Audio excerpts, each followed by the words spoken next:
Tak samozřejmě to, jak jsem se rozhodl, to nebylo ze dne na den, bylo to další dobu jsem o tom přemýšlel a nebyl to jen jeden důvod, bylo tam několik těch důvodů, proč je lepší, když na světový pohár nepojedu. Ten první bych řekl asi takový, že po Praze si myslím, že to byla taková, z mého pohledu ta nejlepší tečka, kterou jsem si vždycky přál. Škoda, že to nevyšlo tou zlatou medaili nebo jakoukoliv medaili, ale bylo to, myslím si, to nejlepší rozloučení s českou reprezentací a nechtěl jsem to žádným způsobem nějak měnit. To byl první důvod. Další důvod byl ten, že v mojich letech je velice složitý si nějakým způsobem připravit na tu sezonu v létě. Jakmile vypadneš z toho zápasového tempa, tak je to opravdu složitý a je to rok od roku složitější. Takže já jsem věděl, že by to bylo velice těžké a obtížné se nějakým způsobem důstojně připravit na tu sezónu a nebyl bych to ani já. Zaprvé bych nebyl spokojený se svým výkonem a to je ten další důvod, proč jsem se rozhodl tam nejet. Tak samozřejmě to je jenom názor jednoho novináře nebo několik novinářů dohromady, jo, co si budeme namlouvat. Když novinář si dělá nějaký názor, tak samozřejmě se podívá na tu sestavu, na tu soupisku těch jmen, podívá se, kdo jakou roli hraje na týmu, kolik máme hvězd na týmu a podle toho srovnává, jestli na světovém poháru bude úspěch nebo neúspěch.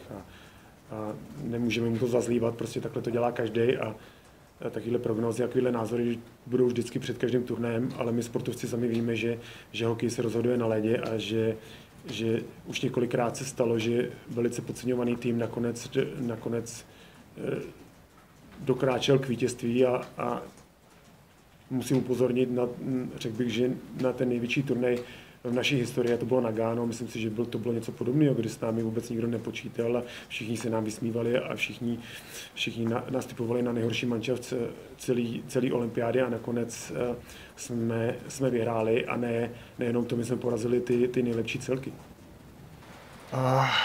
Tak samozřejmě každá trofa, kterou získáš, je skvělá, výjimečná, o tom není žádný pochyb. A tady ta trofej je jiná, než který jsem dostával předtím. Je to trofej za oddanost hokeji a nemyslím si, že to je přesně vysvětlený, proč tu trofej by měl dostat ten hráč.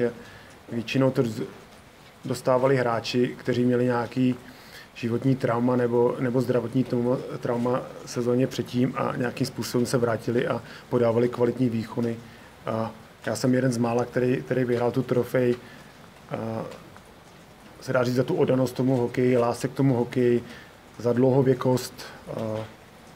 Takže řekl bych, že 50% lidí řekne, že si ji nezasloužím a 50% lidí řekne, jo, zaslouží si ji, protože je to k tomu oddanosti ty hokeje.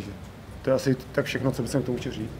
Jasně, to když jsem viděl, tak to bylo překvapení pro mě a samozřejmě bych rád poděkoval novinářům, těm odborníkům, kteří pro mě tak hlasovali. Jsem byl velice překvapený, mile překvapený. A na druhou stranu si moc dobře uvědomím, že já nejsem už ten hráč, co jsem býval. To ani nejde a prostě roky přibývají a i když prostě hlava a chuť by ještě byla, ale to tělo to nějak nechce slyšet, takže víceméně úplně jedno, jakým způsobem to miluješ, jakým způsobem to máš rád, co pro to uděláš, prostě nedá to tělo nemůže fungovat stejně jako fungovalo v 20 letech, ale i ve svých letech prostě skončit 7. nebo dostat dost hlasů na to, aby jsem skončil 7. v anketě Hart Trophy, tak to řekl bych, že je to možná cennější, než když v těch nejlepších letech jsem skončil na 2. nebo 3. místě. Já bych to teda s Petrem propojil, on říkával, že dokud budeš hrát ty, tak anketu zlatá víka nemůže vyhrát nikdo jiný. Tak jak dlouho to ještě teda budeš vyhrávat? A co bys tomu řekl teda, že ti takhle pochválil? Tak možná, že to byla taková provokace, mich chtěl vyprovokovat, aby jsem skončil. Nevím, jak to mám chápat. Ale Já jsem rád, že to řekl, ale nemyslím si, že to je tak úplná pravda. Ale myslím, že Petr má dobře našlápnuto na to, aby jí příští rok nebo roky poté vyhrál. Děkuji. Jsou otázky? Měnit přípravu. Já se dá říct, že mám každý rok stejnou přípravu. Soustředím se na části těla, které vím, že jsou pro mě důležitý. Samozřejmě to trošičku měním. Nikdy jsem neměl žádného kondičního trenéra, vždycky jsem si všechno dělal sám. Ta chuť tam vždycky je, možná větší, než byla dřív. Tam jediný problém je, že jsi starší, že potřebuješ daleko víc času na odpočinek a prostě ten den se natáhnout nedá. Den má pořád 24 hodin, takže ta chuť do toho trénovat je tam větší, než byla dřív. Nemám tolik vedlejší zájmu, jako jsem měl dřív, když jsem byl mladý. Ale zase je tam problém ten, že když trénuješ kvalitní nějaký hodiny během toho dne, tak několikanásobně musíš tomu dát ten odpočinek. A to je ten asi největší problém, proč většina hráčů končí dřív, protože ten odpočinek opravdu to potřebuješ a když člověk má rodinu a děti, tak není dostatek času na to, aby si mohl nějakým způsobem pokračovat v té kariéře úspěšně. Předtím, než jsme sem přišli, jak jsme se o smlouvě bavili s Petrem a já jsem se optal, jak je na tom a nesmíme zapomenout, že všechno se změnilo. Co bylo dřív, už to není stejný a je to daný tím stropem pro ty týmy, tím platovým stropem, že někdy je úplně jedno, jestli jsi dobrý nebo si podával výkony předtím vynikající. Jo. Teď zrovna mluvím o Petrovi, protože i kdyby tě ty manažeři chtěli podepsat, tak oni tam prostě nemají místo. Jak tě tam dostat? Takže to je hrozně moc komplikovaný. Takže tady opravdu záleží nejenom na to, jak jsi kvalitní hráč, ale i také na štěstí a na jakým týmu si, kde třeba někteří hráči jsou třeba horší, ale podepíšou lepší kontrakty, protože jsou na horší týmu a nemají tam dostatek do hráčů a mají tam hodně peněz na rozdávání.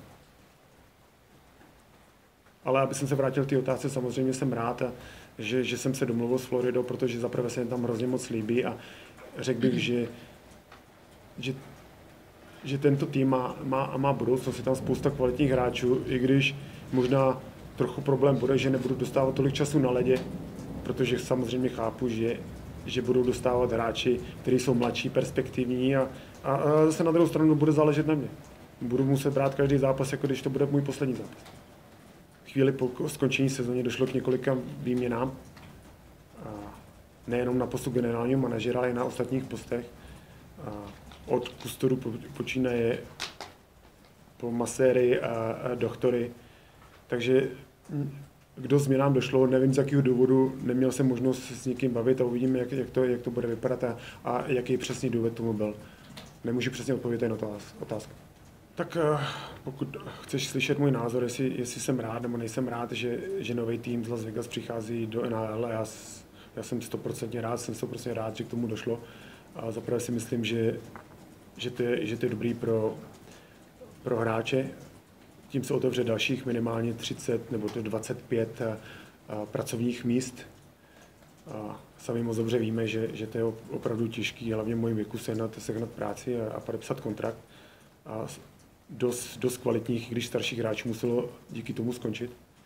Takže to si myslím, že je dobrý. Na druhou stranu si myslím, že to je dost kvalitní město a že bylo i vidět, když rozhlásili, jestli diváci budou mít zájem o hokej, tak bylo vidět, že prostě ty pernamentky dokázali prodat a věřím tomu, že prostě jednou, kdo bude v Las Vegas hrát, bude říct, že to byla dobrá volba.